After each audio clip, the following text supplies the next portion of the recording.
వేదానికి పర్యాయ పదం అనే దాంట్లో ఎక్కువగాను ఛందహ అనేది ఒకటి ఇస్తాడండి. ఆమ్నాయం అనేది ఒకటి. వేదాన్ని ఇలా కూడా పిలుస్తారనమాట. ఛందస్సు, ఆమ్నాయం, అలాగే శృతి, నిగమం, ఆగమం, త్రయి, స్వాధ్యాయ, ఇంకా చాలా పేర్లు ఉన్నాయి. ముఖ్యంగా పరీక్షల్లో అప్పుడప్పుడు తగిలిన పేర్లు ఇవన్నమాట. మహావాక్యాలు ఇక్కడ కనపడుతోంది కదా. మీరు పర్వాలేదు పొజిషన్ లో ఉన్నాం అనుకున్న వాళ్ళు ఎవరైనా చదివితే చదవండి. నేను చదవడం ఎందుకు? మీకు వీలైనంత వరకు ఇది చూడకుండా మీకు చూడగానే చెప్పుకోగలుగుతారేమో అనుకోండి మీరు ఏది ఎందులోకి వచ్చింది అనేది. ఇవి మహావాక్యాలు ఉన్నాయి కదా, ఒక్కొక్క వేదానికి ఒక్కొక్క మహావాక్యం ఉంటుంది.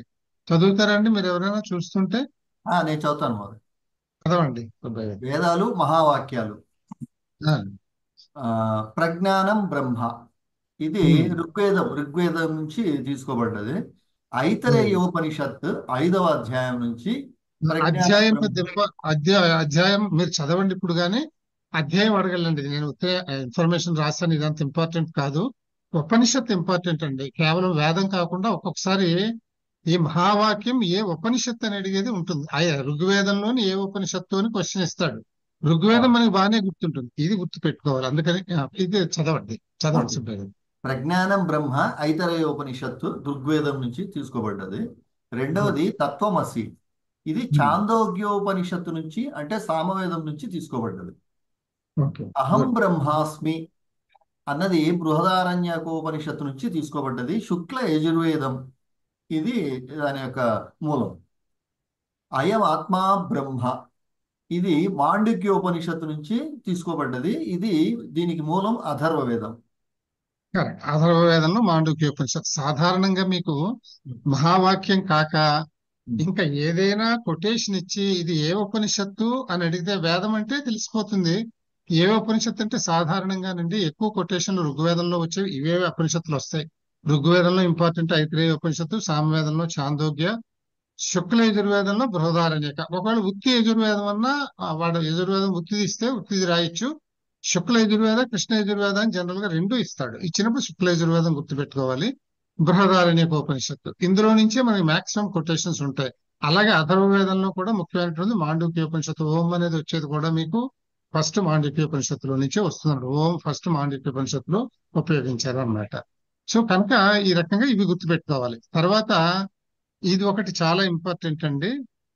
కంటిన్యూ చేయండి సుబ్బయ్య గారు. ఆ, ఋగ్వేద ప్రతినిధి ఎవరయ్యా అంటే హోత. సామవేదానికి ప్రతినిధి ఎవరు అంటే ఉద్గాత. యజుర్వేద ప్రతినిధి అధ్వర్యు అంటారు. అధ్వర్య వేద ప్రతినిధిని బ్రహ్మ అని. ఈ నాలుగు చాలాసార్లు మనకు ఫస్ట్ ఇయర్ లోనే వచ్చాయి మాది. ఫస్ట్ ఇయర్ లోనే వచ్చాయి. ముఖ్యంగా ఏమిటంటే దీని ఇంపార్టెన్స్, ఎక్కడ యజ్ఞం చేసినా గానీ 4 వేదాల తాలూకు ప్రతినిధులు ఉండాలి. వీళ్ళు ప్రధాన ప్రతినిధులు పేర్లు ఇవి. ఋగ్వేద పండితుడిని ప్రధాన ప్రతినిధిని హోత అంటాం. సామవేదం ఉద్గాత, యజుర్వేదం అధ్వర్యు, అథర్వవేదం బ్రహ్మ. వీళ్ళు చేసే పనులు ఏమిటి అని అంటే అది కూడా కొంచెం గుర్తుపెట్టుకోవాలి. అప్పుడప్పుడు అడుగుతాడు పక్కనే. బ్రహ్మ అని అంటే ఈయన ఓవరాల్ ఆర్గనైజర్ అన్నమాట. ఈయన ఏం చెప్తాడంటే ఎవరెవరు ఏ పనులు చేస్తున్నారో మీరు ఇది చేయండి, మీరు ఇది చేయండి, మీరు మొదలు పెట్టండి, ఇట్లా ఆర్గనైజ్ చేసేవాడిని బ్రహ్మ అని అంటారు. ఈయన అథర్వవేదం నుంచి ఉంటాడు అన్నమాట. ఈ ఋగ్వేద ప్రతినిధి హోతా ఏం చేస్తాడంటే ఈయన చదువుతాడు, వేద పఠనం చేస్తాడు. ఋగ్వేదంలో నుంచి మంత్రాలు చదివేవాడు ఈయన అన్నమాట. యజుర్వేద ప్రతినిధి ఏం చేస్తాడంటే ఈ మంత్రాలకి అనుసరించి క్రియ ఏం చేయాలి అనేది ఈయన చెబుతూ ఉంటాడు అనమాట వచనాల్లో. ఏదో నీళ్లు చల్లండి, వెయ్యండి, హవిస్సు వెయ్యండి, ఇది వెయ్యండి, ఇది కలపండి, ఇలాంటివన్నీ ఈయన చెప్తూ ఉంటాడు అనమాట. ఎవరికి? కర్తకి, యజ్ఞం చేసే ఆయనకి ఈయన చెప్తూ ఉంటాడు ఇలా చేయండి, అలా చేయండి అని. దాని తాలూకు మంత్రం హోతా చదువుతాడు. వీళ్ళని ఎక్కడ మొదలు పెట్టాలి, ఎప్పుడు మొదలు పెట్టాలి, ఇదంతా బ్రహ్మ ఆర్గనైజ్ చేస్తాడు. ఉద్గాత ఏమిటంటే ఈ ఋగ్వేద మంత్రాలనే ఈయన సంగీత పరంగా చదువుతాడు. ఈ దేవతలకి యజ్ఞం వల్ల కంప్లీట్ సాటిస్ఫాక్షన్ రావాలి అని అంటే ఉద్గాత తప్పకుండా ఉండాలి అని. ముఖ్యంగా ఈ నలుగురికి మళ్ళీ ఒక్కొక్కరికి నలుగురు అసిస్టెంట్లు ఉంటారు. వాళ్ళ పేర్లు అడుగుతాడండి. ఇవందరికీ తెలుస్తాయి. వీళ్ళ అసిస్టెంట్ పేరు, ఒక అసిస్టెంట్ పేరు ఇచ్చి ఇతను ఎవరికి అసిస్టెంట్, హోతక, ఉద్గాత, అధ్వర్యక, బ్రహ్మక అని అడుగుతాడు. అవి కూడా తెలియాలి అన్నమాట. ఓకే, చూద్దాం. తర్వాత వేదాల్లో గురించి కొన్ని ఇంపార్టెంట్ థింగ్. ఋగ్వేదంలో ఎన్ని మంత్రాలు ఉన్నాయండి? చదవండి కానీ మీరు కంటిన్యూ ఆ, చేయండి. ఈ- తప్పకుండా ఈ అంకెలు అడుగుతాడండి, గుర్తుపెట్టుకోవాలి. ఉమ్. ఆ, చదవండి మీరు. వేదాలు కొన్ని విషయాలు వీటి కింద ఋగ్వేదంలో ఎన్ని మంత్రాలు అంటే 10,580. ఇది పాయింట్ పాయింట్ రెండు ఐదు పాయింట్ రెండు ఐదు కూడా తప్పకుండా పరీక్షలో ఇస్తాడండి. ఋగ్వేదం వచ్చినప్పుడు పాయింట్ రెండు ఐదు కూడా ఉంటుంది. ఋగ్వేదంలో సూక్తాలు ఎన్ని? సూక్తాలు 1028. ఇది తెలిసింది అందరికి. 1028లో యాక్చువల్ గా చెప్పాలి అని అంటే 1011 సూక్తాలు ఒరిజినల్ గా ఉన్నాయి, 17 సూక్తాలు తర్వాత ప్రతిక్షేపించబడ్డాయి అని చెప్తారు. ఏదైనా కానీ వాడు 1028 సూక్తాలు ఆప్షన్ లో తప్పకుండా ఇస్తాడు. సో 1028 సూక్తాలు ఇవి పర్వాలేదు, మీరు చదవండి. కానీ ఆ, అంత ఇంపార్టెంట్ కాదు. 10 మండలాలు అనేది తెలియాలి. మళ్ళీ 10 ఉమ్, మండలాలు 8 అష్టకాలు అని అదొకటి గుర్తుంటే సరిపోతుంది. ఇందులో ఉమ్, 85 అనువాకాలు, ఆ. Not so important. అనువాకాలు 85, మండలాలు 10. ఋత్విక్ ఎవరయ్య అంటే హోత. ముఖ్య దేవత అగ్ని. ఆచార్యుడు అంటే పైల. ఆ, ఉమ్, ఆ, పైల ఆ. అలాగే అంటే యజుర్వేదానికి 85 శాఖలు. ముఖ్య దేవత అంటే తెలుసు కదా. ఉమ్, ఒక్కొక్క ప్రధాన వేదానికి దేవత. ఉమ్, ఒక్కొక్క ముఖ్య దేవత ఉంటారు. ఇది ఒకటి చాలా సార్లు అడుగుతాడండి. ఇది మనకి గబుక్కు నార్మల్ గా మాట్లాడుకునేది కాదు ఇది. ఆ ముఖ్య ఉమ్, దేవత అగ్ని, ఋగ్వేదానికి అగ్ని. ఇంకా ఆచార్యుడు పైల అంటే ఏమిటంటే ఈయన వ్యాస మహర్షి అన్నిటినీ కూడా క్రోడీకరించి దాన్ని క్లాసిఫై చేసి భాగాలు చేసిన తర్వాత ఆయన నలుగురు ముఖ్య శిష్యుల్లో ఒక్కొక్క వేదాన్ని ఒక్కొక్క శిష్యుడికి అప్పచెప్పి ఆయన్ని దాన్ని నువ్వు కంట్రీలో వ్యాప్తి చెయ్యి అని చెప్పి అప్పచెప్పాడు అనమాట. అట్లా ఋగ్వేదాన్ని ఆయన పైల మహర్షికి ఇచ్చాడు అన్నమాట. అది ఆచార్యుడు అంటే ఉమ్. ఈయన ఆ, ఈయన మన వ్యాస మహర్షి అలాట్ చేసిన ఆయన అన్నమాట, పైల మహర్షి. ఇదే రకంగా మిగతా 4 వేదాలు రాశాను, చదవండి. ఆ, యజుర్వేదం 85 శాఖలు ఉంటాయి. ముఖ్య ఆ, ఆచార్యుడు వైశంపాయనుడు. ఋత్విక్ ఆ, ఎవరయ్య అంటే అధ్వర్యు. ఆ. ముఖ్య దేవత వాయు. చూడండి, ఇక్కడ అగ్ని, ఇక్కడ వాయువు, ఉమ్, ఇక్కడ పైలాకి ఇచ్చారు, ఇక్కడ వైశంపాయనకి ఇచ్చారు అన్నమాట. వైశంపాయనుడు అధ్వర్యు అంటాం మనం ఇందులో, యజుర్వేదానికి సంబంధించిన పండితుడిని. ఇందులో ముఖ్య ముఖ్య దేవత. దేవత వాయు. తర్వాత అండి. సామవేదం. ఇందులో 1000 ఉమ్, శాఖలు. ఉద్గాత. ఋత్విక్ ఎవరయ్య అంటే ఉద్గాత. పూర్వార్చిక అంటే 650 మంత్రాలు ఉంటాయి. ఉత్తరార్చికలో 1225 ఉంటాయి. అంటే పూర్వార్చిక ఉత్తరార్చిక రెండు కలిపితే ఇది టోటల్ గా మొత్తం 1875 మంత్రాలండి. అవును. సామ వికారాలు 6. సామ గాన రీతులు 5. ముఖ్య ఆచార్యుడు ఎవరు జైమిని. ముఖ్య దేవత సూర్యుడు. ఇవన్నీ గుర్తుండాలండి. ఇవి చూడడానికి చిన్నగా ఉంటాయి కానీ కొంచెం అంత కన్ఫ్యూజింగ్ గా ఉంటాయి. కొంచెం జర్నం చేసేస్తే బుర్రలో మనకి ఉమ్, ఆప్షన్స్ చూస్తే గుర్తొచ్చేస్తాయి. పర్వాలేదు, మనం గింజుకొని గుర్తు తెచ్చుకోకల్లా. ఉమ్, ఆప్షన్స్ చూస్తే గుర్తొచ్చే అంత గుర్తు పెట్టుకుంటే సరిపోతుంది. ఇందులో మనకి సామవేదం 2 భాగాలుగా ఉంది, పూర్వార్చిక ఉత్తరార్చిక అని. దాని ప్రకారం మంత్రాలు విడిగా అడుగుతాడు వాడు. పూర్వార్చికలో ఎన్ని, ఉత్తరార్చికలో అన్ని. మొత్తం సామవేదంగా అడిగితే 1875 మంత్రాలు. ఇందులో 1800 మంత్రాలు అడాప్టెడ్ ఫ్రమ్ ఋగ్వేదం. 75 మంత్రాలు మాత్రమే సొంతంగా సామవేదంలో కొత్తగా చెప్పినటువంటి మంత్రాలు 75 అంతే. మిగతా 1800 మంత్రాలు ఋగ్వేదంలో నుంచి తీసుకున్నవే. ఇక్కడ సంగీత ప్రాధాన్యం అంతే. మూడు సరే. మూడు స్వరాలు 3 స్థాయిల్లో గానం చేస్తారన్నమాట. తర్వాత ఈ సామ గానం కనుక, ఇది గానం సంగీతానికి సంబంధించింది కనుక ఇక్కడ సామ వికారాలు అంటే టైప్స్, అంటే గానంలో టైప్స్ అన్నమాట ఈ మాటలన్నీ. అంటే సామగాన రీతులు, ఇవి కూడా ఇంపార్టెంట్. చాలా సార్లు ఇవే ఇస్తారండి పరీక్షల్లో. సామ వికారాలు ఎన్ని అని 6, 9, 8, 7 అని ఇస్తాడు అనమాట. 5, 6, 7, 8, 9 అని ఇస్తాడు. సో సామ వికారాలు 6, సామగాన రీతులు 5, వీటి పేర్లు కూడా ఉన్నాయి. అవి కూడా కింద రాసి ఉంటాను నేను. ముఖ్యాచార్యుడు జైమిని వరుసగా చూసుకొస్తున్నారు కదా. యజుర్వేదానికి వైశంపాయన, ఋగ్వేదానికి పైల, దీనికి జైమిని, అలాగే మీకు తర్వాత అథర్వవేదానికి వచ్చినప్పుడు సుమంతుడు, వీళ్ళనమాట. ఇందులో ముఖ్య దేవత సూర్యుడు. వరుసగా చూసుకుని వస్తున్నాం కదా మనం. అగ్ని, వాయు, సూర్య, వాయు సోమ. సూర్యుడు. సోమ అంటే చంద్రుడు. సో అథర్వవేదం చదవండి ఇప్పుడు.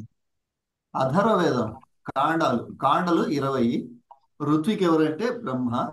సూక్తాలు ఎన్ని ఉంటాయి? 731. మంత్రాలేమో 6000. ముఖ్యాచార్యుడు సుమంతుడు. ముఖ్య దేవత సోమ. సోమ సోమదేవ. అంటే చంద్రుడు. ఇందులో ముఖ్యమైనవి ఏంటంటే అథర్వవేదంలో కాండలు అడుగుతాడండి. 20 కాండలు అనేది ఒక ముఖ్యమైన పాయింట్ ఇది. తర్వాత మంత్రాలు అథర్వవేదంలో చాలా ఎక్కువ సార్లు అడిగాడు. ఎన్ని మంత్రాలు ఉన్నాయి? 6,000 మంత్రాలు అథర్వవేదంలో. ఇది గుర్తుపెట్టుకోవాలి. ఇవి వేరుగా ఉంటాయి కొంచెం. ఈ మంత్రాలన్నీ ప్రాక్టికల్ మంత్రాలు ఇవి. సో ఇంతవరకు ఈ విషయాలు తెలిస్తే సరిపోతుంది. తర్వాత కొన్ని కొన్ని ఏమిటంటే మనకి ఆ, ఈ ఏమేమి సూక్తాలు ఉన్నాయో సిలబస్ లో ఉన్నాయి కదా. ఆ సూక్తాలకు సంబంధించి మనకి అడిగే ఏం అడుగుతాడంటే, అగ్ని సూక్తం, వేద సూక్తాలు వివరాలు. ఫస్ట్ది అగ్ని సూక్తం. దీని యొక్క క్రమ సంఖ్య అంటే ఫస్ట్ మండలంలో ఫస్ట్ అలా వద్దు. మీరు అలా చెప్పండి. అగ్ని సూక్తం 1వ మండలం 1వ సూక్తం. 1వ మండలం 1వ సూత్రం. దానికి ఋషి మధుచ్ఛంద. మధుచ్ఛంద అని ఉండాలండి. రైట్. మధుచ్ఛంద.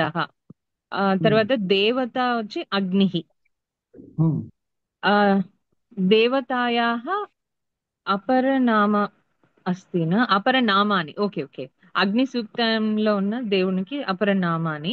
ఋత్విక్, హోత, పురోహిత్, రత్నధాన రత్నదాతమం, గృహపతి, దమోనస్ దమోనస అని ఉండాలి. ఓకే. దమోనస, ధృతలోమ, సహస్రాక్ష, అసుర ఇత్యాది. అంటే ఇది అడుగుతాడండి. ఇది ఎందుకంటే మీకు ఇందులో చెప్తాను, మీకు చెప్తాను. చదవండి. ఛందస్సు గాయత్రి. దానిలో సూత్ర మంత్రముల సంఖ్య 9. 9 మంత్రాలు. ఇప్పుడు ఇందులో ఒక్కసారి జనరల్ గా చూస్తే ఏంటంటే, ఋషి అని అంటే దీనిని దర్శించిన ఆయన అన్నమాట. ఈ సూక్తాన్ని దర్శించి మనకి చెప్పిన ఆయన ఋషి. ఇది మధుచంద్రుడు. ఈ మధుచంద్రుడు అంటే ఎవరో తెలుసా మీకు? తెలుసా అండి? విశ్వామిత్రుడు కొడుకు. విశ్వామిత్రుడు కొడుకు మధుచంద్రుడు. ఎందుకు చెప్పాను నేను ఇది మీకు? మండలాల వైజ్ వచ్చినప్పుడు ఏం చేశారంటే మనకి ఋగ్వేదంలో ఒక్కొక్క మండలం జనరల్ గా ఒక్కొక్క ఋషిక మండలాలు అని అంటారు. వీటిని 10 మండలాలు అని చెప్పుకున్నాం మనం కదా ఋగ్వేదంలో. ఋషిక మండలాలు అని అంటాం. ఒక్కొక్క మండలాన్ని ఒక్కొక్క ఋషికి అటాచ్ చేసేసారు. ఆ ఋషి అని అంటే ఆయన ఒక్కడు చెప్పినవని కాదు, ఆయన సంతానం వాళ్ళ తాలూకు అని అలా చెప్తారు అన్నమాట. ఇందులో 1వ మండలం అనేది జనరల్ మండలం. అది అలాగే మళ్ళీ 8వ మండలం జనరల్, అంటే చాలా మంది ఉంటారు అందులో. 10వ మండలం జనరల్. మిగతా 2, 3, 4, 5, 6, 7, 9 వీటికి మాత్రం స్పెసిఫిక్ గా ఈ ఒక్కొక్క మండలము ఒక్కొక్క ఋషి అని అంటే ఆయన శిష్యగణం గాని ఆయన సంతానం గాని సంబంధించింది వాళ్ళవే అందులో సూక్తాలు ఉంటాయి. ఇది విషయం దీని గురించి. తర్వాత దేవత అగ్ని. ఈ సూక్తంలో అగ్నిని ఏ పేర్లతోటి ఆయన అడ్రస్ చేశారు అనేది ఇక్కడ ఇచ్చాము. ఇది కూడా మీకు పరీక్షలో అడుగుతారు అని అన్నమాట. ఇక్కడ ఋత్విక్ అని అన్నారు. యాక్చువల్ గా ఋత్విక్ అంటే ఎవరండి? యజ్ఞం చేసేవాడు ఉంటారు అనమాట ఋత్విక్ అని. ఋత్విక్, హోత. మరి ఇక్కడ అగ్ని దేవత అపర్నామాలను ఋత్విక్, హోత అంటారు ఏమిటి? హోత అంటే యజ్ఞం చేసేవాడు, ఋత్విక్ అంటే ఋత్విజుడు, మంత్రాలు చదివేవాడు. అగ్నిదేవుడికి అపరనామాలను ఎందుకు అన్నారండి వీటిని అంటే ఈ అగ్ని సూక్తం దేవతలు చేస్తారు దీన్ని. దేవతలు యజ్ఞం చేస్తే అగ్ని సూక్తం చదివితే దేవతలకు పురోహితుడు అగ్నే ఉంటాడు, ఆయనే ఉంటాడు అనమాట. అది అగ్నే దేవతలకు పురోహితుడు అవుతాడు. ఆ పురోహితుడు అది ఇక్కడ ఉంది కదా పురోహితుడు అని. అందుకని ఇవన్నీ అపరనామాల కింద అందులో చెప్పారు అన్నమాట. మనం చేస్తే మారొచ్చును, అది వేరు. కానీ ఇక్కడ ఇందులో దేవతలు చేసిన దాంట్లో అగ్నికి ఇచ్చినటువంటి అపరనామాలు ఇవన్నమాట. అట్లా రాస్తాం. తర్వాత ఛందస్సు. సాధారణంగా ఒక్కొక్క సూక్తం ఒక్కొక్క ఛందస్సులో ఉన్నవే ఉంటాయి, కానీ ఒక్కొక్క సూక్తంలో చాలా ఛందస్సులు ఉంటాయి. ఇప్పుడు పృథ్వీ సూక్తం ఉందంటే 65 మంత్రాలు ఉంటాయి అందులో. ఒక 30 ఛందస్సుల దాకా వాడాడు అందులో ఆయన, వేరు వేరు ఛందస్సులు. అవి అడగరు, సింగిల్ ఉన్నవే అడుగుతారు అన్నమాట. ఇంకా మంత్రాల సంఖ్య ఎంత అనేది ఉంటుంది. ఇప్పుడు మీరు ఇంకా వరుసగా చదివేయండి. ఇక్కడ ఇన్నో మండలం, ఇన్నో సూక్తం, ఋషి సో అండ్ సో, దేవత సో అండ్ సో, అపరనామాలు ఉంటే రాస్తాం, లేకపోతే లేదు. ఛందస్సు, ఎన్ని మంత్రాలు. చదవండి, ఇప్పుడు చదివండి, టేబుల్ చదివండి. ఓకే.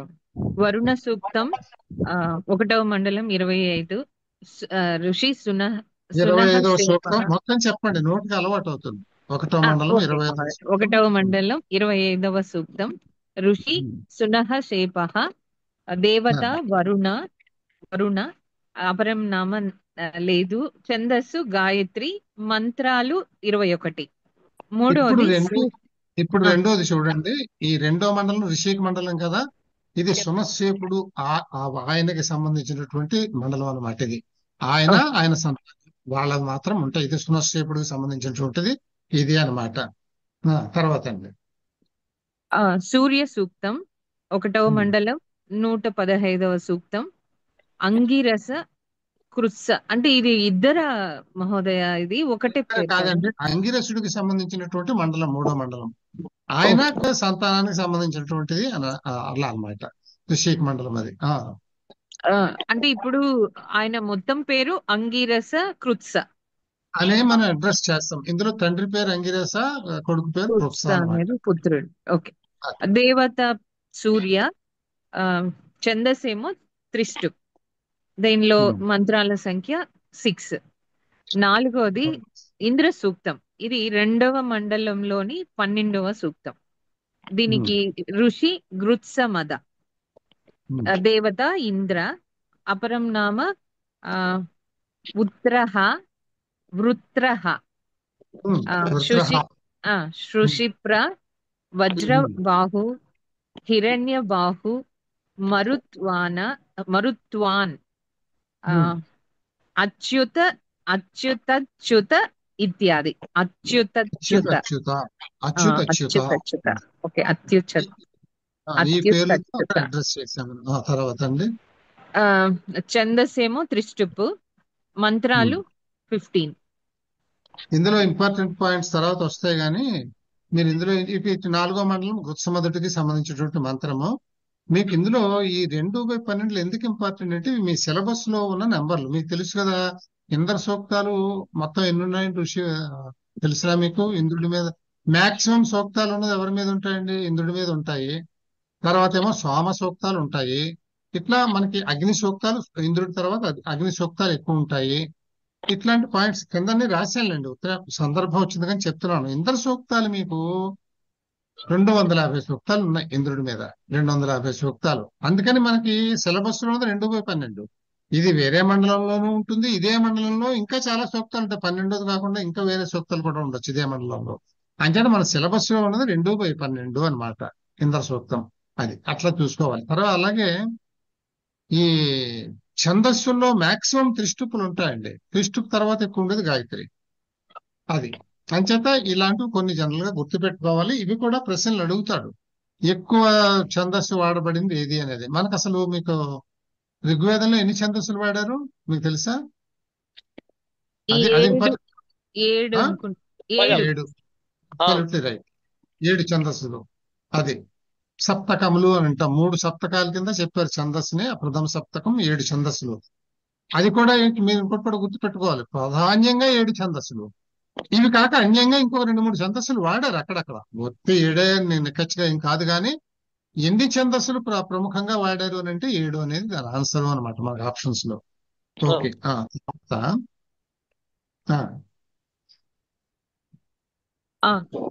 ఉషస్ సూక్తం. ఇది 3వ మండలం 61వ సూక్తము. దీనికి విశ్వామిత్ర ఋషి, దేవత ఉషస్, అపరం నామ మఘోని, హిరణ్యవర్ణ, ఋతావరి, పురాణి, సుభగ, ఆ, అంటే సోనరి. సూనరి. ఓకే, సూనరి, శృణృతావరి, సోనృతావతి. వతి, అమత్ అమర్త్య అయ్యో అమర్త్య, అంతివామ. ఇలాంటి పేర్లు ఇంకా ఉంటాయి కొన్ని ఇంపార్టెంట్ రాసేసాం మనం. సో 3వ మండలం విశ్వామిత్రుడికి సంబంధించింది. ఇక్కడ కూడానండి గృత్సమధుడిది 2వ మండలం. పర్జన్య సూక్తం 5వ మండలం 83వ సూక్తము. దీనికి ఋషి అత్రి. మహోదయ, కొన్ని చోట్ల ఆత్రేయ అని కూడా అంటారు కదా మహోదయ, అత్రి అన్న చోట. అంటే అవి అడ్జెక్టివ్స్ కదండి. అత్రి అంటే అత్రి మహాముని.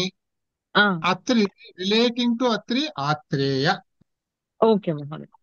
దీనికి దేవత పర్జన్య, అపరం నామ లేదు, ఛందస్సు త్రిష్టుప్, మంత్రాల సంఖ్య 10. నెక్స్ట్ సాధారణంగా మీకు సూక్తం పేరు ఏదైతే ఉందో, సూక్తం పేరుకి సంబంధించే ఋషి ఉంటాడు, దేవత ఉంటాడు. దేవత సూత్రం పేరు సంబంధించే ఉంటాడు. ఇది గుర్తుపెట్టుకోవచ్చు. అలా లేనిది ఒకటి రెండు సూక్తాలు ఉన్నాయి. అంటే శివ మీకు అక్కడ సంకల్పం. దేవత పేరు సూక్తం పేరులో ఉండదు. సరిగ్గా అదే అడుగుతాడు పరీక్షలో. చదవండి, మరి వస్తుంది. అక్ష సూక్తం, ఆ, ఉమ్. అంటే దానికి కితవ సూక్తం అని కూడా అంటారు. కితవ 10వ సూక్తం. మండలం 34వ సూక్తం. కవచ, కితవ అంటే ఏమిటండి? అక్ష అంటే ఏమిటి? కితవ అంటే ఏమిటి? అదే పాచికల్ అని కదా మహోదయ. ఆ, అక్షములు అంటే, అక్షాలు అంటే పాచికలు, డైస్. కితవ అంటే జూదగాడు అన్నట్టు. జోదరి సూక్తం అనే. ఇది జోదగాడి గురించి. ఇందులో అంటే ఇక్కడ మనం జనరల్ గా సోషల్ సిచ్యువేషన్స్ చెప్తారు అనే దాంట్లో ఇందులో చెప్తాడు అన్నమాట. ఈ కితవ సూక్తంలో ఎలా భ్రష్టు పట్టిపోతాడో, గొప్పవాడు అనమాట.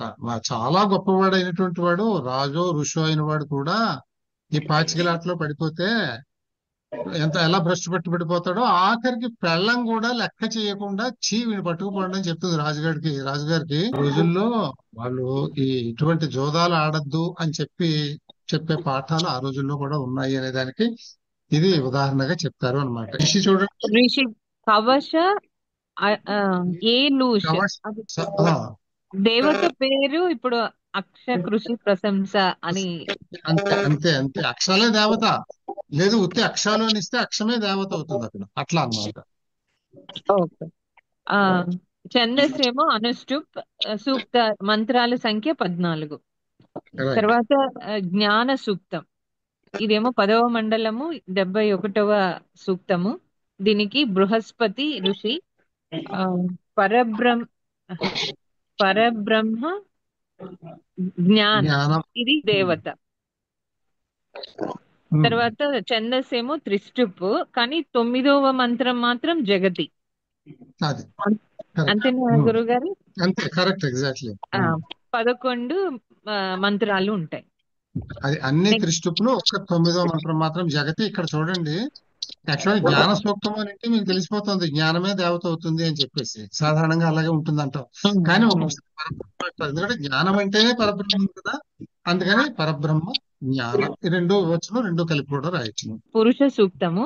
ఇది 10వ మండలము 90వ సూక్తము. దీనికి ఋషి నారాయణ్, దేవత పురుష్. ఛందస్సేమో అనుష్టు,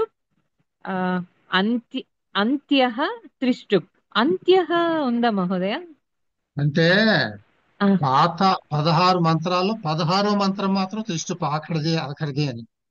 చివరి మంత్రం త్రిష్టుప్, ఓకే ఓకే ఓకే. మిగతావన్నీ అనుష్టుప్. అంటే 15 మంత్రాలు అనుష్టుప్, 16వ మంత్రం త్రిష్టుప్ లో ఉంది. అది ఓకే మహోదయ. నెక్స్ట్ ఇది హిరణ్య గర్భ సూక్తం. ఇది 10వ మండలం 121వ సూక్తం. దీనికి ఋషి హిరణ్య గర్భ, దేవత కా సంజ్ఞక ప్రజాపతి. అంటే మహోదయ ఇక్కడ దేవత ఏమిటి అంటే కా అని అంటారు. అంతే, ఒకటే లెటర్ దేవత. కా అని అంటే ప్రజాపతి. ప్రజాపతులు అంటే మనకు తెలుసును కదా, దేవత ప్రజాపతి. ఈ ప్రజాపతిని కా అనే పేరుతో పిలుస్తారు. కా అనేది ఒక వైదిక నామం అన్నమాట ఇది ప్రజాపతికి. అంచేత మీకు ఇక్కడ దేవత ఎవరు అంటే కా అనేనా అనొచ్చు, ప్రజాపతి అయినా అనొచ్చు, ఏది ఇచ్చినా ఉంటుందన్నమాట. రెండు పేర్లు రాయాలి. ప్రజాపతి సంజ్ఞ కా అని అంటారు అనమాట. సో కా, ఇక్కడ దేవత కా, అది. ఛందస్సేమో త్రిష్టుప్. దీనిలో మంత్రాలు 10 ఉంటాయి. నెక్స్ట్ వాక్ సూక్తం. ఇది 10వ మండలం 125వ సూక్తం. దీనికి ఋషి వాగాంబుని వాగాంబుని వాగాంబుని, దేవత పరమాత్మ వాక్. దీనిలో అంటే ఇందులో ముఖ్యం, మీకు ఋషుల్లో ఆడవాళ్ళు కూడా ఉన్నారండి. సూక్తాలు చెప్పిన వాళ్ళు ద్రష్టల్లో వాళ్ళు కూడా ఉన్నారన్నమాట. ఈ వాగంభుని అటువంటిదే. అందుకని ఇది ఎవరి తాలూకో దాని మీద కూడా ఒక చిన్న నోట్ ఉంది, తర్వాత ఎక్కడ వస్తుంది అనుకోండి. సో వాగంభుని ఇది వెరీ ఇంపార్టెంట్. తర్వాత ఇక్కడ ఋషి చదవండి. ఋషి వాగంబుని, దేవత పరమాత్మ వాక్. ఛందస్సు త్రిష్టుప్, ద్వితీయ జగతి. అంటే 2వ శ్లోక మంత్రము జగతి. ఓకే, మొత్తం 8 మంత్రాలు ఉంటాయి. నెక్స్ట్ ది నాసదీయ సూక్తం. 10వ మండలం 129వ సూక్తం. పరమేష్టి ప్రజాపతి ఋషి దీనికి. ఉమ్, దేవత ఏమో పరమాత్మ. ఉమ్. ఛందస్ త్రిష్టుపు. మంత్రాలు 7. ఇది చాలా ముఖ్యమైన సూక్తం అండి, నాసదీయ సూక్తం. అసలు నాసదీయ సూక్తంలోనూ సృష్టి రహస్యం చెప్పబడుతుంది అని అనమాట. నాసదీయ సూక్తంలో చాలా చాలా ఇంపార్టెంట్. ఉన్నవి 7 మంత్రాలే కానీ దాని తస్సదీయ చెప్పరానంత లిటరేచర్ ఉంది దీనిపైన. ఉం? ఇది ఇది ఒకటి ఎక్కువగా అడుగుతూ ఉంటాడు. అందుకనే ఇందులోనండి ఈ సూక్త సంఖ్యలు చాలా ఇంపార్టెంట్ అండి. 129 నాస్తిక సూక్తం, వాక్ సూక్తం 120 ఇవన్నీ తప్పకుండా గుర్తుండాలి. ఇవి ఒక్కొక్కసారి మ్యాచింగ్ ఇచ్చాడండి, ఒక్కొక్కసారి పరీక్షల్లో. అంటే మండలం ఉండదు, ఓన్లీ సూక్తం సంఖ్య, ఇక్కడేమో సూక్తము ఇచ్చి మ్యాచ్ చేయమంటాడు అనమాట. అది ఇంపార్టెంట్ ఆ రకంగా. ఇంతవరకు ఈ 12 ఋగ్వేద సూక్తాలు. తర్వాత యజుర్వేద సూక్తాలు చదవండి. శివ సంకల్ప సూక్తం. ఇది 34వ అధ్యాయంలో ఉంటుంది. 1 నుంచి అంటే 6 సూక్త మంత్రాలు ఉంటాయి, అంతే కదా 1 మహోదయ? to అది 6 అంతే, 1 to 6 మంత్రాలు అవి. ఆ, 1 దీనికి to 6 ఉంటాయి మంత్రాలు. ఆ, ఋషి యాజ్ఞవల్క్య మహర్షి, దేవత మనస్, అపరం నామ శివ సంకల్పోపనిషత్. దానికి మంత్రాలు 6 ఉన్నాయి. నెక్స్ట్ దీనికి ప్రజాపతి. అంటే మీకు యాజ్ఞవల్క్యుడు యజుర్వేదం అంటే మీకు తెలుసు కదా. యాజ్ఞవల్క్య మహర్షి దేనికి? శుక్ల యజుర్వేదానికి సంబంధించిన ఋషిన కదా. కృష్ణ యజుర్వేదం దాని నుంచి విడిపోయిన వాడు పెట్టుకున్నది శుక్ల యజుర్వేదం, ఆయన యాజ్ఞవల్క్యుడు. సో అది ఒక రకంగా చెప్పాలి అని అంటే మీకు ఈ సూక్తం శుక్ల యజుర్వేదం, కృష్ణ యజుర్వేదం అని 2 ఆప్షన్స్ ఇస్తే మీరు శుక్ల యజుర్వేదం రాయాలి, గుర్తుపెట్టుకోండి. బికాజ్ ఋషి అందుకనే యాజ్ఞవల్క్యుడు అనేది అది ఇండికేషన్ అన్నమాట. తర్వాత దేవత చూడండి, మనస్సు ఏమిటి? శివ సంకల్ప సూక్తం పేరేమిటి? మనస్సు దేవత ఏమిటి?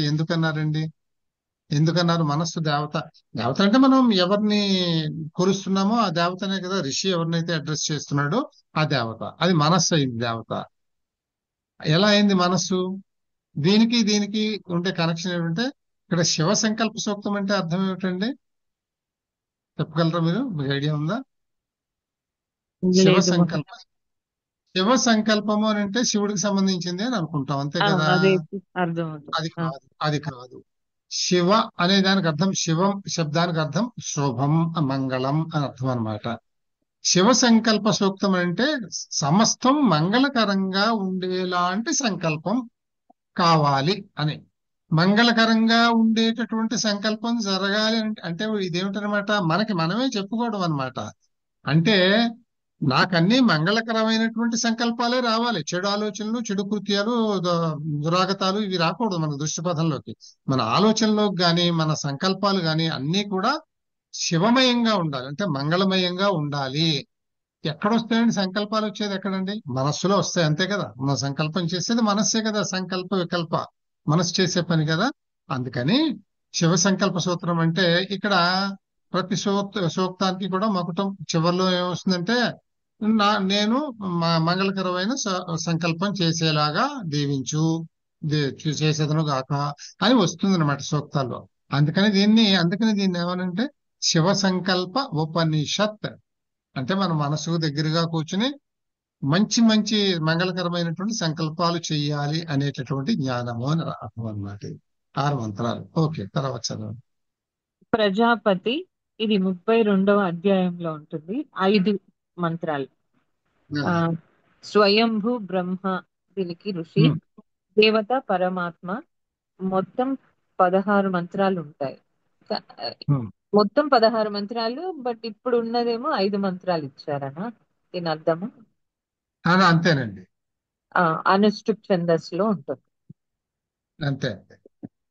తర్వాత ఇక్కడ యజుర్వేదంలో ఎలా ఉంటుందంటే కంటిన్యూమ్ గా ఉంటాయండి.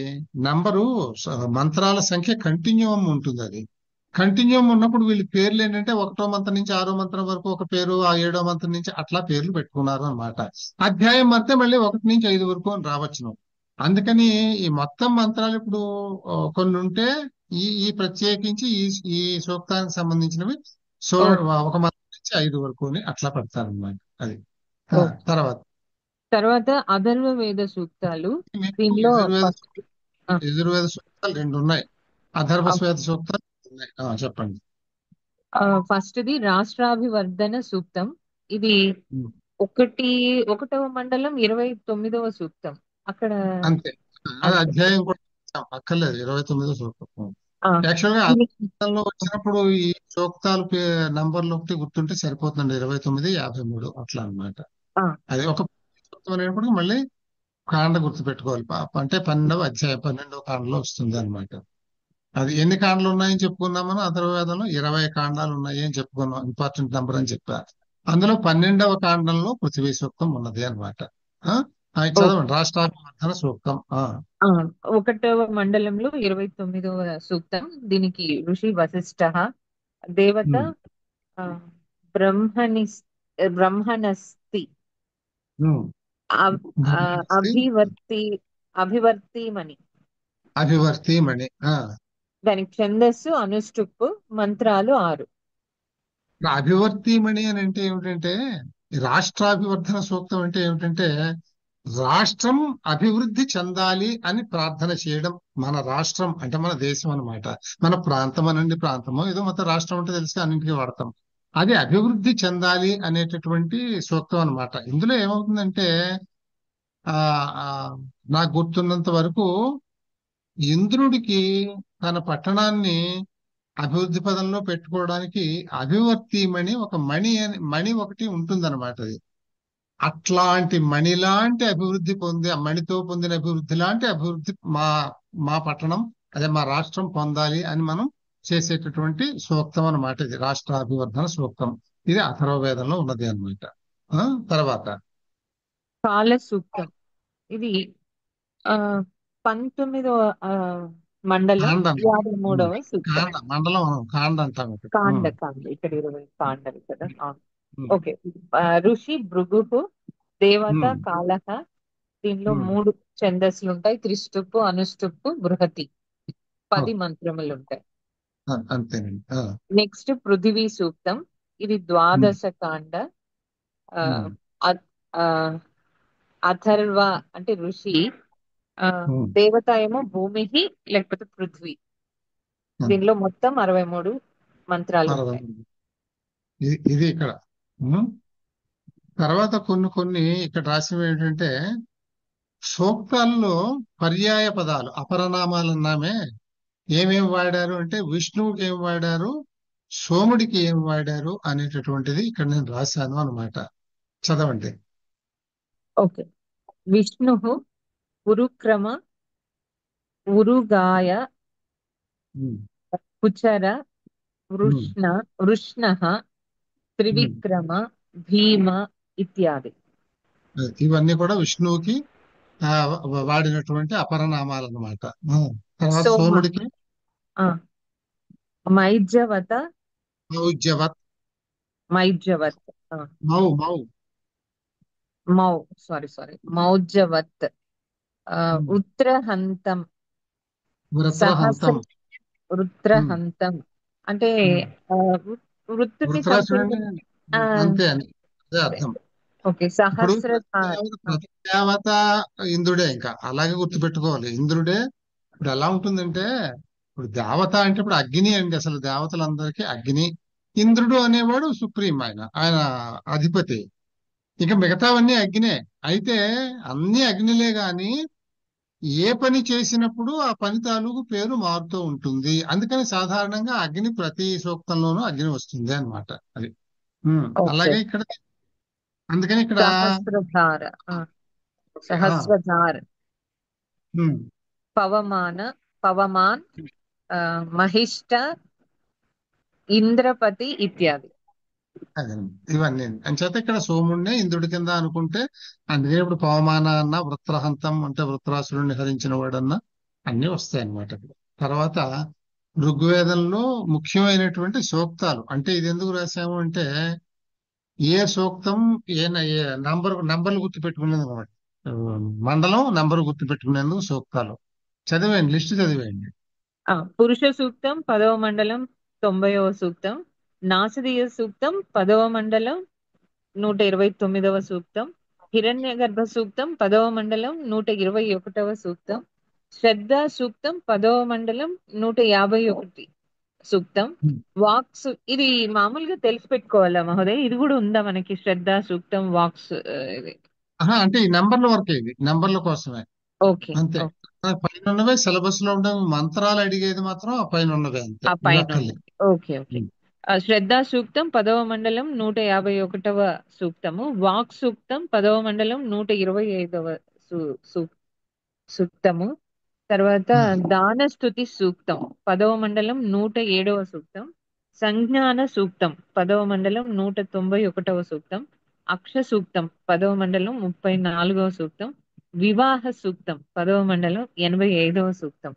10 మండలాల్లోనూ కూడా ఒక్కొక్క మండలంలో ఎన్ని సూత్రాలు ఉన్నాయి, ఎన్ సారీ ఇది సూత్ర సంఖ్య కాదు, ఇక్కడ సూక్త సంఖ్య అని పడాలి. ఇక్కడ ఎన్ని సూక్తాలు ఉన్నాయి, సూక్త సంఖ్య అండి, ఇది సూత్ర సంఖ్య కాదు, సూక్తం. సారీ పొరపాటు పడింది. ఎన్ని సూక్తాలు ఉన్నాయి, అన్ని సూక్తాల్లోనూ ఉన్న మొత్తం మంత్రాలు ఎన్ని ఉన్నాయి, ఇందులో ఋషులు ఎవరెవరు ఉన్నారు. ఇందులో ముఖ్యమైనటువంటిది చూడండి, 2వ మండలం గృత్సమధుడికి సంబంధించినటువంటిది. మీకు చెప్పాను, గృత్సమధ మండలము అంటే ఆయన వంశజులు, అంటే ఆయన మనవాళ్ళు, కొడుకులు, ఇలాంటి వాళ్ళందరూ చుట్టాలందరూ అనమాట. ఇందులో మీరు అలాగే 3వ మండలం విశ్వామిత్రుడికి సంబంధించినటువంటిది ఇది. మధుచంద్రుడు విశ్వామిత్రుడు కొడుకు. 4వ మండలం వామదేవుడికి సంబంధించినటువంటిది. 5వ మండలం అత్రి, ఆయన వంశానికి సంబంధించినటువంటి వాళ్ళు, అత్రి 5వ మండలం. 6వ మండలం భరద్వాజ, ఇందాక చెప్పాను కదా, గుర్తుంది పర్లేదు. 7వ మండలం వశిష్ఠుడు. 8వ మండలం ఇక్కడ మీకు చెప్పాను, 8వ మండలం చౌచౌ, చాలా మంది ఉంటారు. కణ్వ, భృగు, అంగిరస, వీళ్ళందరికీ సంబంధించినది 8వ మండలం. 9 మళ్ళీ ఏమిటంటే ఋషిగణం, విషయ, పవమాన, సోమ, ఇవన్నీ ఒకటే. ఇది ఒకటే, ఒక గణం అనమాట, ఇది ఒక గ్రూప్ అనమాట, అందరూ ఒకటి కిందకే వస్తారు వాళ్ళు, గ్రూప్ గాను. 10వ మండలం మళ్ళీ చౌచౌ, చాలా మంది వస్తారు. మీకు అదే చెప్పింది నేను, ఎక్కువగా మీకు 1వ మండలం ఆ తర్వాత 1వ మండలం, 8వ మండలం, 10వ మండలం, ఇందులో ఎక్కువ మంది ఋషులు ఉంటారు. మిగతావన్నీ ఋషిక మండలాలు, ఒక్కొక్క మండలం ఒక్కొక్క ఋషికి చెందింది. ఇది ఒకటి ఇందులో ఇంపార్టెంట్ గా గుర్తుపెట్టుకోవాలి. ఇది పెద్ద ఇచ్చాను ఇన్ఫర్మేషన్, ఇది అవసరం లేదులేండి. సూక్త సంఖ్య, మంత్ర సంఖ్య పెద్ద అవసరం లేదు. ఇది ఋషులు చూసుకుంటే, ఋషులు మాత్రం చాలా ఇంపార్టెంట్, తప్పకుండా అడుగుతాడు ఏ మండలం ఏ ఋషికి సంబంధించింది. ఋషిక మండలాలు అనేవి ఓన్లీ ఋగ్వేదంలోనే వస్తాయి. మిగతా వాటిలో పెడితే ఏ మండలం ఏ ఋషి అనేది అంత పెద్ద ఇంపార్టెంట్ ఏం కాదు, అది ఓన్లీ ఋగ్వేదానికి సంబంధించింది. అందుకనే గురుగారు అది రాసి సోముడు అంటే చంద్రుడు కదండి. చంద్రుడేనండి. ఓకే. ఎస్, చంద్రుడికి సంబంధించింది. మనకి వేదాల్లో సోముడు అని అడ్రస్ చేశాము అని అంటే చంద్రుడే. అందుకనే సోమదేవత అని అంటాం చూడండి, సోమరసం, సోమదేవత, సోమతీగ, ఇవన్నీ కూడా ఈ సోమతీగ అనేటటువంటిది కూడా చంద్రుడికే పర్యాయంగా చెప్తాము అన్నమాట. అంటే సోమ సూక్తాలు మాక్సిమం సూక్తాలు ఉన్నటువంటి సబ్జెక్ట్ లో సోమరసం ఒకటి, సోమ సూక్తం. అక్కడ సోమ సూక్తము అనేది చంద్రుడి గురించే చెప్తారు, కానీ అక్కడ హవిస్సు ఇచ్చేటటువంటి దానిలో సోమరసానికి ఇంపార్టెన్స్, సోమతీగలో నుంచి కలెక్ట్ చేసి సోమరసాన్ని పిండి తీసి హవిస్సులు ఇస్తే దేవతలు విపరీతంగా ఇష్టపడతారు, అది మందు అనమాట. అంతే, ఎందుకంటే దేవతలకు ఇష్టమైనటువంటి మధువు లాంటిది అనమాట అది. అందుకని సోముడు అని అంటే అది చంద్రుడికి సంబంధించినటువంటి అంశం అనమాట అందులో. అందుకనే అంత అంత సంతోషం కలిగిస్తుంది అని చెప్పడం. సోముడు అని ప్రత్యేకించి చంద్రుడి మీద సూక్తం కూడా ఉన్నది అది. ఇప్పుడు ఇది నేను చెప్పింది ఇంపార్టెంట్ చూడండి. ఇందులో ఏమడుగుతాడంటే మీకు ఇక్కడ హోత అంటాం కనుక వీని అసిస్టెంట్లని హోతృగణము అని అంటాం. హోత అంటే శబ్దం హోతృ కదా, ప్రాతిపదికం, అంచేత హోతృగణం అని అంటాం. అలాగే అధ్వర్యు గణం, యజుర్వేదానికి అధ్వర్యు ప్రధాన పండితుడు, ఆయనకి అధ్వర్యు గణం. అలాగే సామవేదానికి ఉద్గాత, మళ్ళీ ఉద్గాత అంటే శబ్దం ఉద్గాతృ అనే శబ్దం రుకారాంత, అందుకని ఇది ఉద్గాతృ గణం. ఇక్కడ బ్రహ్మ అంటాం, ఇక్కడ బ్రహ్మగణం. ఈ పేర్లు చదవండి ఒకసారి, ఇవి చాలా ఇంపార్టెంట్. తప్పకుండా పరీక్షల్లో మనకి ఏమడుగుతాడంటే, ఏదో ఎక్కువగా అడిగేది ప్రస్తోత అనేది ఏ గణంలోకి వస్తుంది అని, ఈ 4 గణాలు హోతృగణం, అధ్వర్యగణం, ఉద్గాతగణం, బ్రహ్మగణం అని. ప్రస్తోత అనేది ఎందులోకి వస్తుంది అని అంటే మనకు ఉద్గాతృగణం అని తెలియాలి.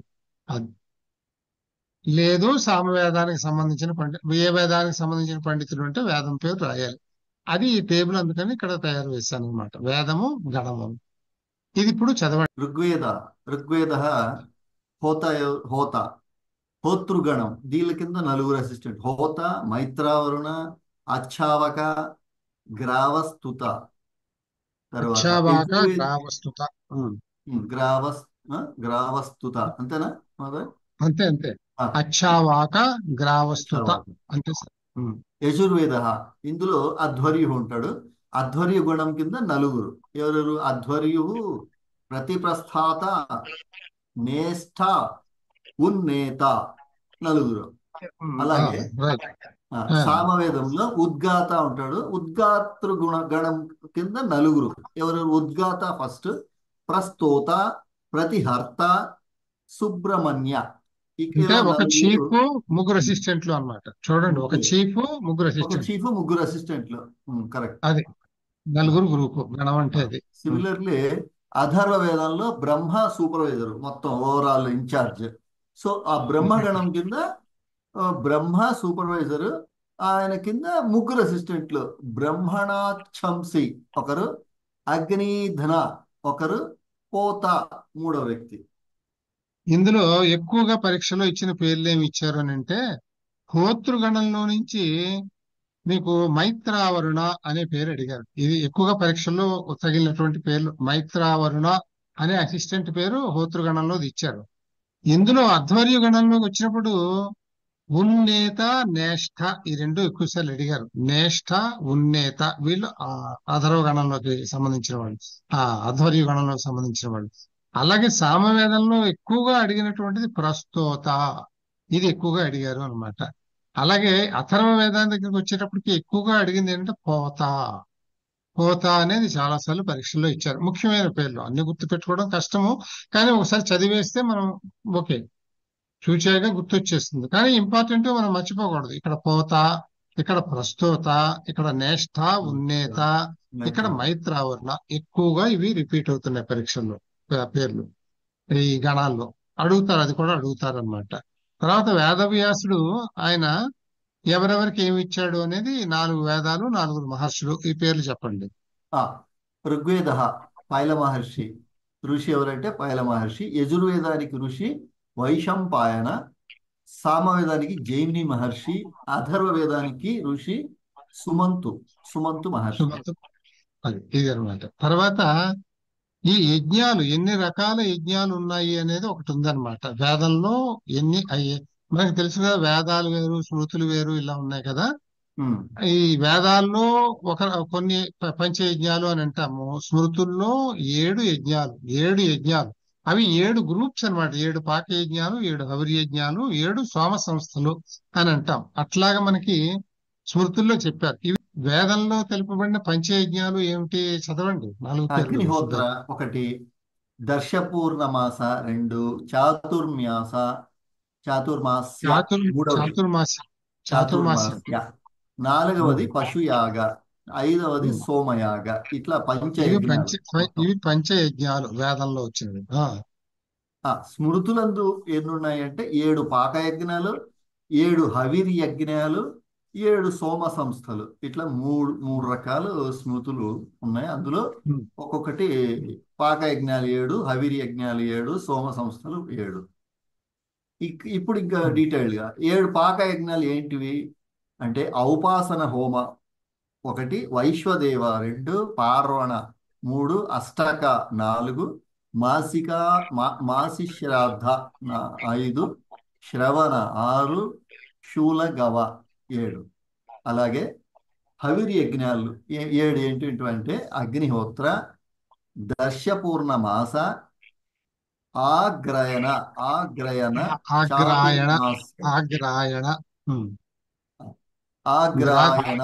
చాతుర్మాస్య, నిరూఢ పశుబంధ, సౌత్రామణి, పిండ పితృయజ్ఞ. ఇలా 7 హవిర్యజ్ఞాలు. నెక్స్ట్ సోమ సంస్థలు 7 ఏంటంటే: అగ్నిస్థోమ, అవ్యగ్నిస్థోమ, భుక్త్య, షోడసి, వాజపేయ, అతిరాత్ర, అప్తోర్యామ. ఇలా 7 సోమ సంస్థలు. ఇందులో ముఖ్యంగా మనకి వస్తూ ఉండేటువంటి వ్యవస్థ ఏంటంటే, పాక యజ్ఞాల్లో వైశ్వదేవ ఒకటి అడుగుతాడు, అది పాకయజ్ఞం. పార్వణ అనేది ఒకటి పాకయజ్ఞం.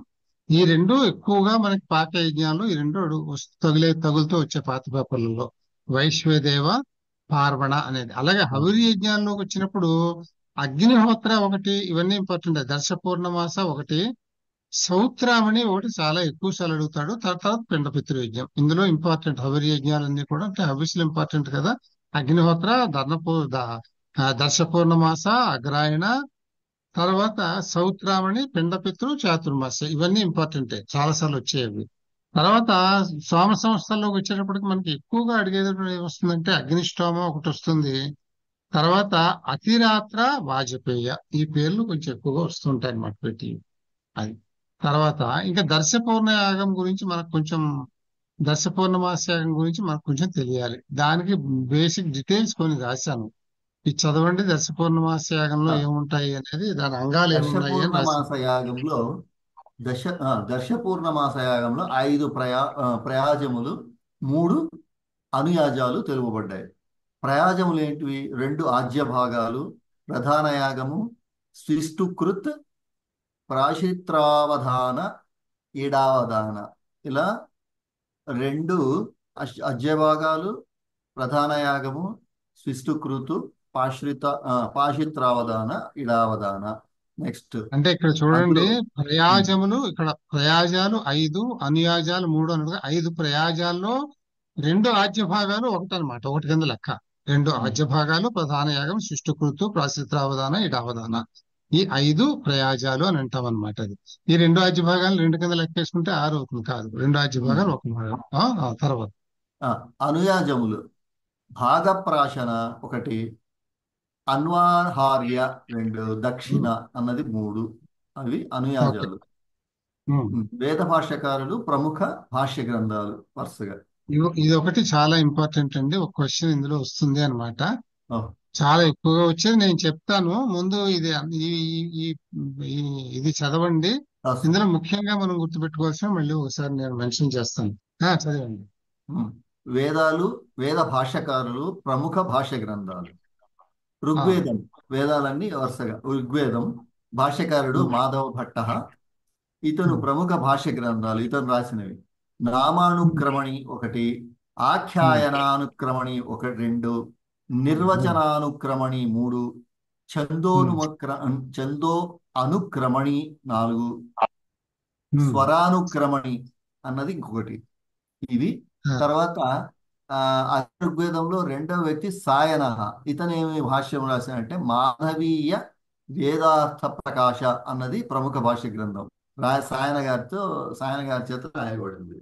నెక్స్ట్ శుక్ల యజుర్వేద మాధ్యందిన, భాష్యకారుడు ఉబట రాసిన ముఖ్య భాష్య గ్రంథాలు ఏంటంటే ఋక్ ప్రాతిశాఖ్య టీకా 1, యజుః ప్రాతిశాఖ్య టీకా 2, రుక్ సర్వానుక్రమణి భాష్యం 4, ఈశోపనిషత్ భాష్య, ఇలా ఒకటి రాసిన భాష్య గ్రంథాలు. నెక్స్ట్ అదే శుక్ల యజుర్వేద మాధ్యందినలో మహీధర అనే భాష్యకారుడు రాసినటువంటి ప్రముఖ భాష్య గ్రంథాలు వేదదీప, మంత్ర మహోదధి అన్నది అతను రాసిన ప్రముఖ భాష్య గ్రంథాలు. తర్వాత శుక్ల యజుర్వేద కాణ్వ అన్నది వేదం, భాష్యకారుడు హలాయుధ, ఇతను రాసినటువంటి ప్రముఖ భాష్య గ్రంథాలు బ్రాహ్మణ సర్వస్వం 1, మీమాంస సర్వస్వ 2, వైష్ణవ సర్వస్వ 3, శైవ సర్వస్వ 4, పండిత సర్వస్వ 5, ఇలా 5 గ్రంథాలను ప్రముఖ భాష్య గ్రంథాలు హలాయుధుని చేత రాయబడ్డది. నెక్స్ట్ కృష్ణ యజుర్వేద వేదం, భాష్యకారుడు భట్ట భాస్కర అన్నది నామం, ఇతను రాసిన జ్ఞాన యజ్ఞం అనేది భాష్య గ్రంథం. సామవేద ఇది మాధవ, ఈ మాధవ పైన మాధవ భట్ట వేరనుకుంటాను మహోదయ. అది మనం చెప్పలేమండి, చాలా కష్టం. బహుశా ఒకటే అనుకోవచ్చు, ఇబ్బంది ఏం లేదు. వీళ్ళందరూ అన్ని రాశారు అందులో. ఇప్పుడు సాయణుడు ఉన్నాడంటే ఆయన ఒక యజుర్వేదం రాయలేదు తప్ప మిగతా అన్ని వేదాల మీద భాష్యాలు రాశాడు. ప్రముఖులు మాత్రమే ఇక్కడ రాసాం, అందుకే మనం ప్రముఖ భాష్య గ్రంథాలు రాసింది అందుకు. సో అయి ఉండొచ్చు కూడా. సామవేదాన్ని మాధవ భాష్యకారుడు రాశారు. అతను రాసినటువంటి భాష్య గ్రంథం వివరణ అన్నది ఒకటి. సేమ్ ఆ, అదే సామవేదంలో గుణ విష్ణువు అన్న వ్యక్తి భాష్యకారుడు. అతను రాసినటువంటి భాష్య గ్రంథాల్లో చాందోగ్య మంత్ర భాష్యం ఒకటి, మంత్ర బ్రాహ్మణ భాష్యం 2, పారస్కర గృహస్య పారస్కర గృహ్య సూత్ర భాష్యం అన్నది ఉమ్, 3.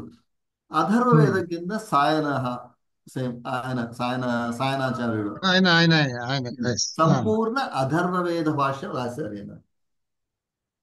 ఇప్పుడు ఇందులో చాలా ఇంపార్టెంట్ గా అండి, ఇవి ఇంపార్టెంట్, ఈ పేర్లన్నీ గుర్తుండాల్సిందే. ఋగ్వేద భాష్యకారుల్లో ప్రముఖుడు అని అంటే మాధవ భట్టు, సాయణ. ఈ పేర్లు వదిలేయండి, పర్వాలేదు. ఇంతవరకు గుర్తుపెట్టుకుంటే ఇమీడియట్ గా అది సరిపోతుంది మనకి. ఋగ్వేదానికి మాధవ భట్టు, సాయణుడు. ఇందులో ప్రామాణికంగా సాయణుడు. ఇప్పుడు మనం చదువుకుంటున్న ఈ సూక్తాలకు అన్ని రాసుకున్నాం కదా, అవన్నీ సాయణుడి భాష్యాన్ని అనుగుణంగానే మనం రాసుకున్నాం. నేను రాసినది కూడా నేను ఒరిజినల్ సాయణుడి చూసి సాంస్క్రిట్ ది దాని నుంచే చదివాను నేను.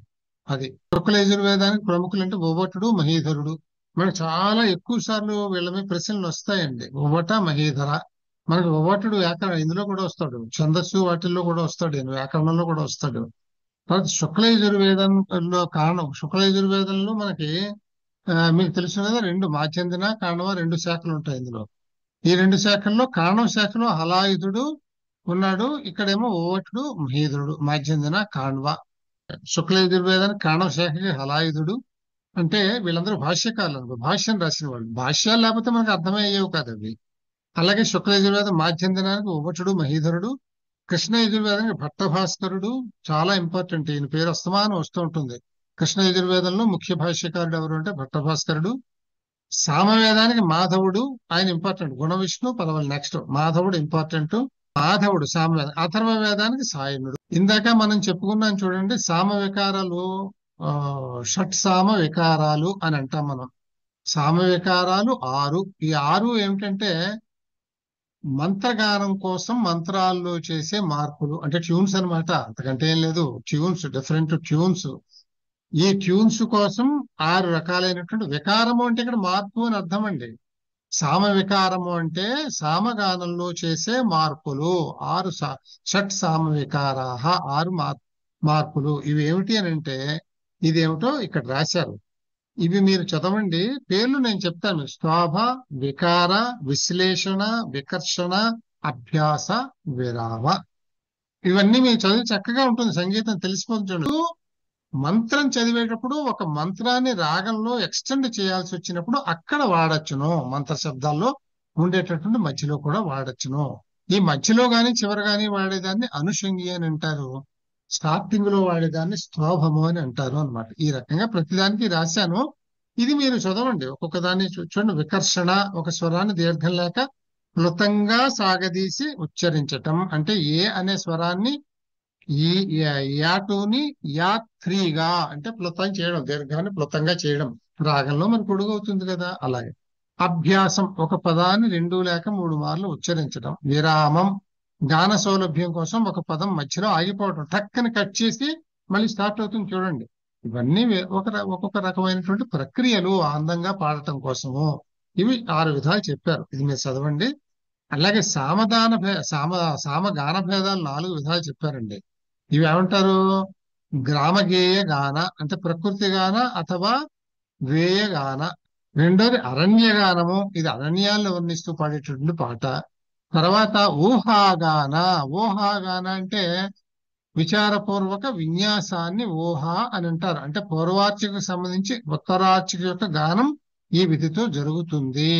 ఊహాగానము అంటే మనకి మామూలు కర్ణాటక సంగీతంలో కూడా ఉంటుంది కదండి, మనోధర్మ సంగీతం అని అంటాము. స్వరాలు వేయటము అవి చేస్తాం అక్కడ. ఆ మనోధర్మం లాంటిదే ఇది అన్నమాట, ఊహగానము అని అంటాం. అంటే ఊహించి మనం కొత్త సౌందర్యాన్ని తీసుకురావటము. తర్వాత ఊహ్యగాన. ఊహ్యగానము అంటే ఇది రహస్యం అన్నమాట. అదొక టెక్నిక్. సో ఈ రకంగా 4 గాన భేదాలు. సామగానంలో 5 భక్తులు చెప్పారు. ప్రస్తావము, ఉద్గీత, ప్రతిహార, ఉపద్రవ, నిధన. ఇదొకటి చాలా ఇంపార్టెంట్ అండి. ఈ 5 భక్తులు అనేది చాలా సార్లు ఇచ్చాడు ఇది. ప్రస్తావ, ఉద్గీత, ప్రతిహార, ఉపద్రవ, నిధన.